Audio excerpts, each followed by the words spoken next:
রংপুরের পীরগঞ্জ উপজেলার কুমেদপুর ইউনিয়নে নার্গিস বেগম নামের এক গৃহবধূর বস্তাবন্দি মৃতদেহ উদ্ধার করেছে পুলিশ। পুলিশ জানিয়েছে, কুমেদপুর ইউনিয়ন ভূমি অফিসের পাশের একটি জমিতে চাষাবাদের সময় দুর্গন্ধ পান এলাকার মানুষ। পরে একটি পুকুরের কচুরি পানার উপর মানুষের পা দেখতে পান তারা। এরপর পুলিশ এসে সেখানে থাকা একটি বস্তা থেকে মৃতদেহ উদ্ধার করে। মৃতদেহটি গৃহবধূ নার্গিস বেগমের বলে শনাক্ত করে এলাকার লোকজন। পুলিশের ধারণা, কয়েকদিন আগে তাকে হত্যা করা হয়েছে। রংপুরের সহকারী পুলিশ সুপার রাসেল রানা জানান, মৃতদেহ ময়না তদন্তের জন্য রংপুর মেডিকেল কলেজ হাসপাতালের মর্গে রাখা হয়েছে। প্রাথমিকভাবে আমরা নারীর যিনি ডিসিজড, আমরা তার পরিচয় শনাক্ত করতে পেরেছি। তার নাম নার্গিস। তিনি তার বাসা এখানেই এবং তিনি ভিক্ষাবৃত্তি করতেন।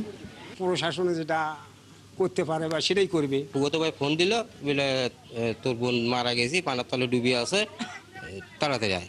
আমি তখন আসি, মোটরসাইকেল নিয়ে আসি, দেখি বস্তা দিয়ে বান্ধা। এখন তো চিনা যাচ্ছে না।